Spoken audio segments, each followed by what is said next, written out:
Do you ever get the feeling that something inside you has been quietly waiting for years, unseen, unspoken, yet still alive?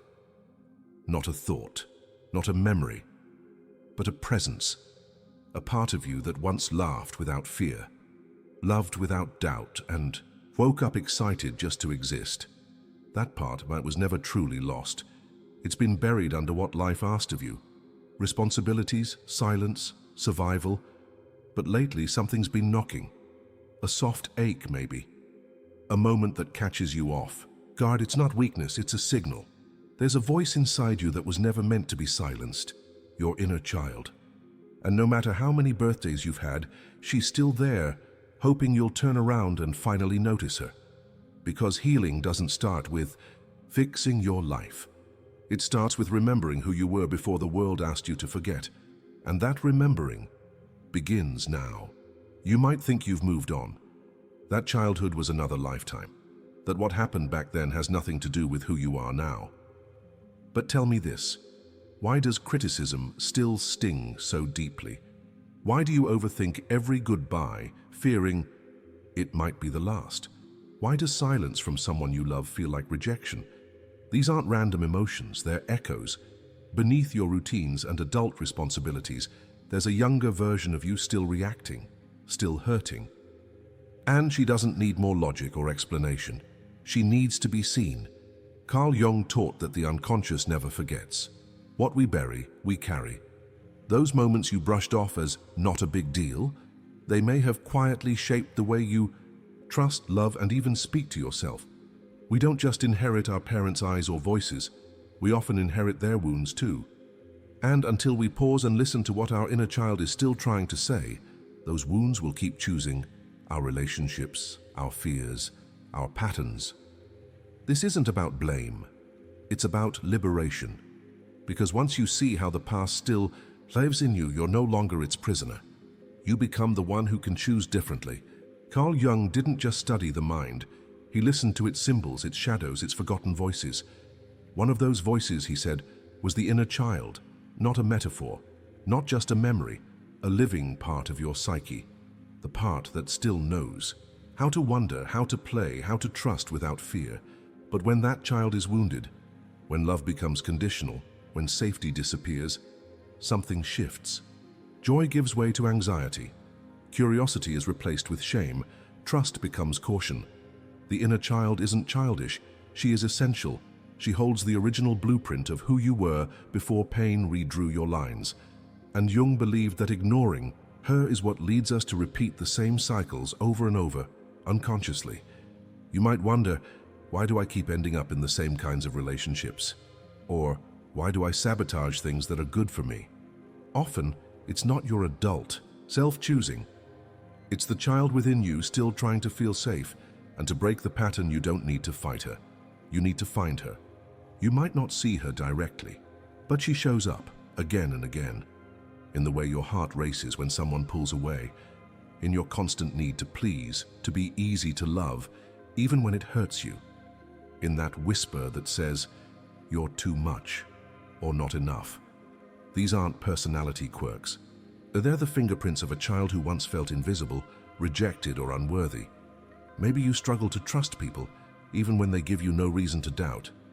Maybe you panic when someone's upset, convinced it's your fault.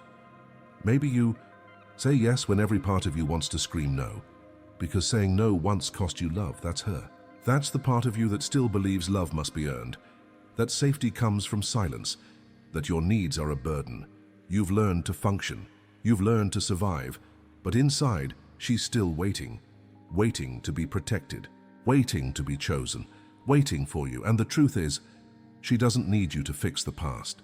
She needs you to finally acknowledge that it hurt. Because when pain goes unrecognized, it doesn't just fade, it hides. And from the shadows, it writes your story. Until you're brave enough to take the pen back. You can't heal what you pretend doesn't exist. And that's where it all begins. With recognition, not analysis, not fixing, just seeing. Sit with this for a moment. Who were you before the world told you who to be? Before you felt like you had to shrink to fit in? Before you learned that some parts of you were too loud, too soft, too sensitive, close your eyes and imagine your 5-year-old self standing in front of you. No filters, no expectations, just pure presence. What do you see in their face? Joy, fear, curiosity, sadness. This is not a game, it's a sacred reunion. Ask, what did I love as a child? What made me feel small? When was the first time I believed I wasn't enough? These questions don't always bring instant clarity, but they unlock a door you've been afraid to open, and behind that door is the part of you that remembers who you really are. Not the version shaped by fear, but the one rooted in truth. You don't need to force healing. You just need to be willing to see what's already there. Because when you recognize her, even in silence, something deep begins to shift. The wound stops hiding, and the soul starts breathing again. Once you've seen her, you can't unsee her. But seeing isn't the same as healing. Recognition is the door. Validation is what lets you walk through it.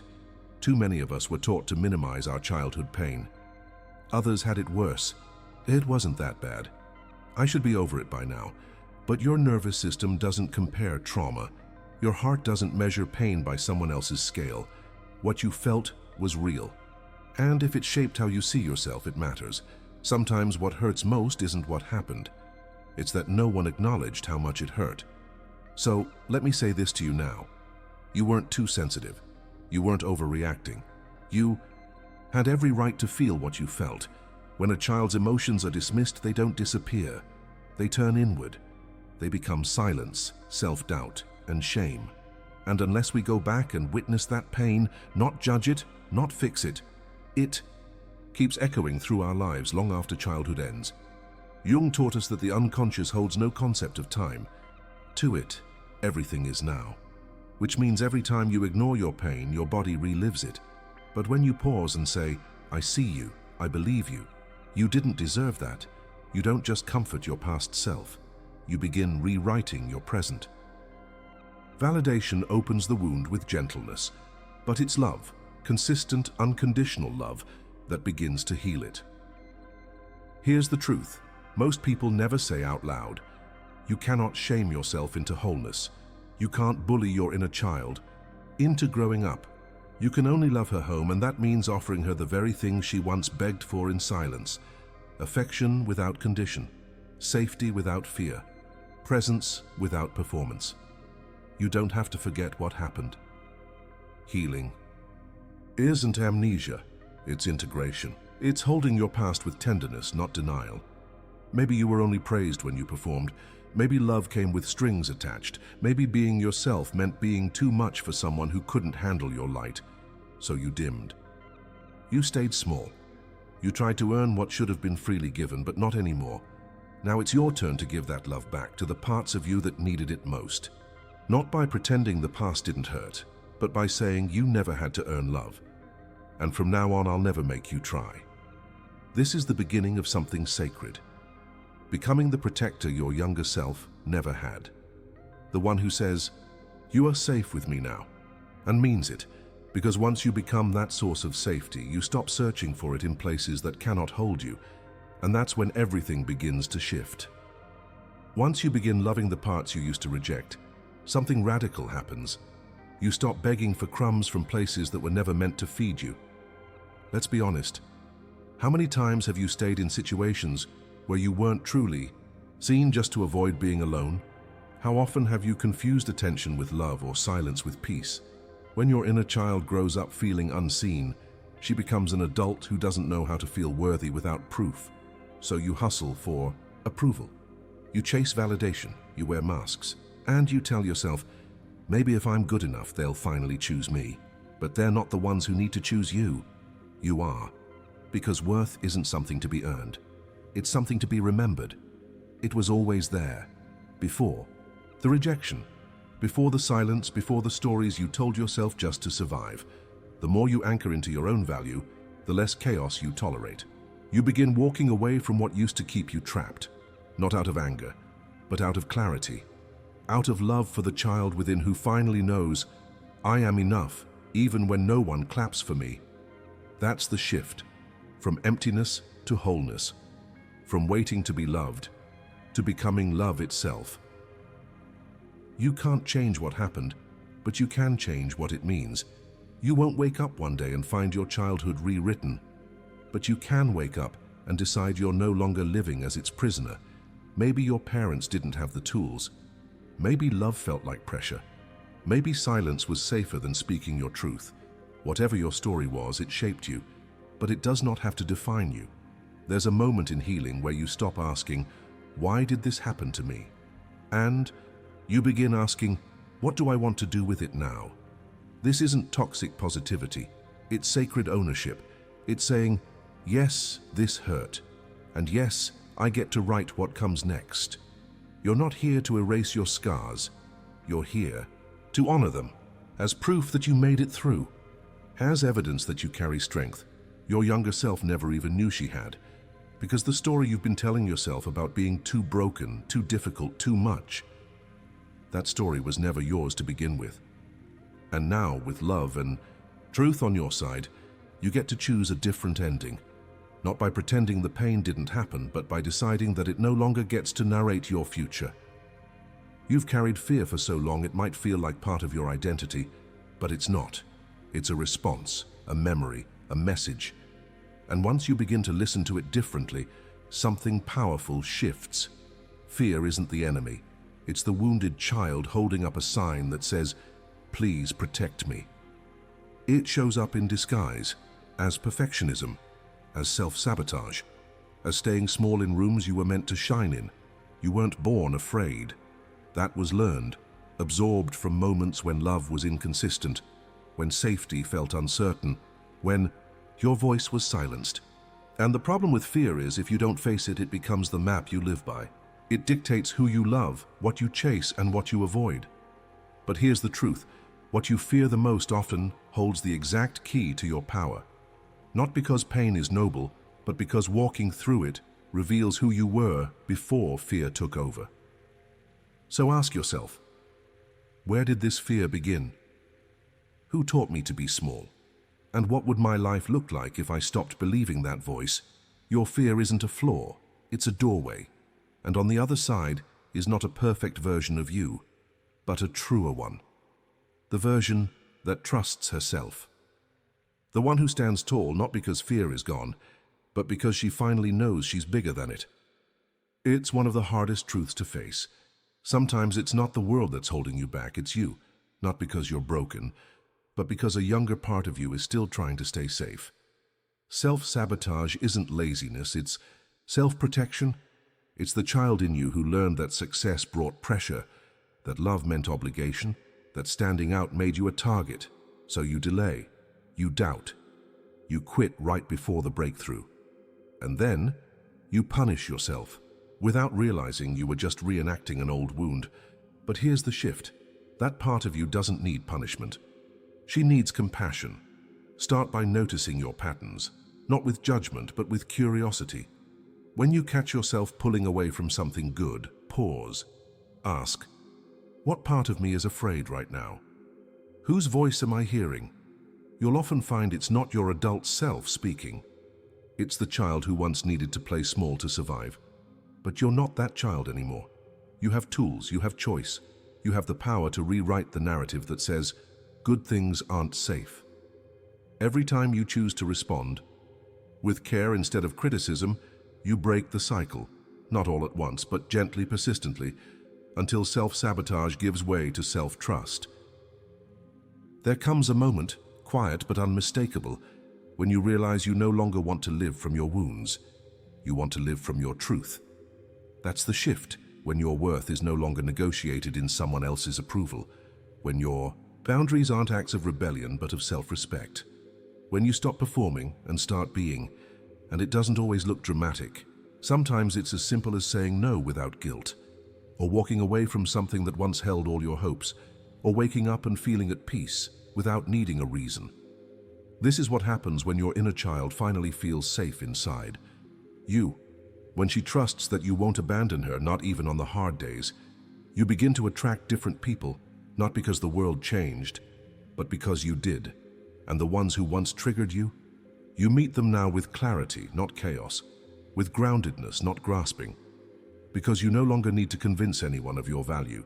You've already claimed it. Living from essence means remembering who you were before the world told you who to be. It means honoring that truth in every choice, every word, every relationship.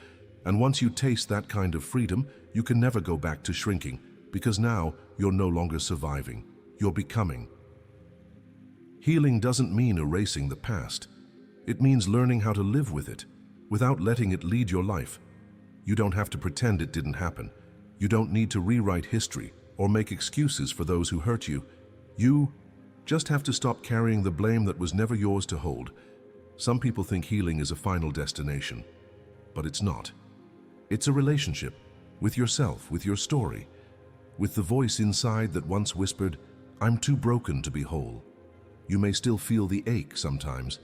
Old memories might rise when you least expect, but now you meet them differently. You don't run, you don't collapse, you breathe, you stay. You respond with love, because the child who once waited for someone else to save her has finally been claimed by you. That's what liberation looks like. Not perfection, not pretending, but walking through life unburdened by shame. No longer editing yourself to fit others, no longer apologizing for simply being. Healing is when the pain no longer controls the narrative, and your essence, untouched by the past, finally steps forward and says, "This is who I've always been." What if the love you've been chasing was always waiting inside you, not in a partner, not in a parent, not in applause, but in your own arms, in your own voice, saying, "I see you, I choose you." That's real power, not control, not perfection, but the quiet, steady knowing that you are no longer at war with yourself. Every time you speak kindly to the parts you once ignored, every time you soften where you used to harden, every time you show up for yourself when no one else does, you reclaim what was always yours. Carl Jung said, "What you do not make conscious will appear in your life as fate." But once it's conscious, once it's loved, once it's integrated, it becomes choice, it becomes freedom. You are not the brokenness they left behind. You are not the silence they taught you to live in. You are the answer you've been waiting for. And now that you know that, there's no turning back. Pause for a moment. Breathe. Not the shallow breath you take to get through the day, but a real one. One that reaches the places inside you that have been holding on for too long. Now ask yourself gently, what part of me still feels unloved? Where have I silenced my own voice just to be accepted? What would happen if I finally chose me? This journey isn't about fixing what's broken. It's about remembering what was never lost. It's about peeling back the layers of fear, shame, and survival, until what remains is truth. And that truth is this: you are worthy, you are whole, you are already everything your inner child has ever needed. So begin again, not with pressure, not with a checklist, but with presence. Speak to yourself with the same tenderness you'd offer a child who's been through too much. Show up for yourself the way no one did back then, not once, but over and over again. And if this message touched something deep inside you, share it. Let someone else know they're not alone on this path, because healing, when shared, becomes a wave, and waves change everything. So now, you've walked through memories you didn't even know were still breathing inside you. You've met the voice you silenced to survive, and maybe for the first time in a long time, you've remembered that she's still there. Your inner child, still hoping to be chosen. If this journey stirred something in you, don't rush to fix it. Just stay. Be with what you feel, and let that be enough for today. Because healing is not a destination, it's a return to yourself, to your softness, to your strength, to the truth that you are no longer alone in the places that once hurt the most. If this message reached you, pass it forward. Someone out there is still trying to feel seen, and your story, your courage might just be the light they've been searching for. Until then, keep choosing you, over and over again. That's where the real transformation begins.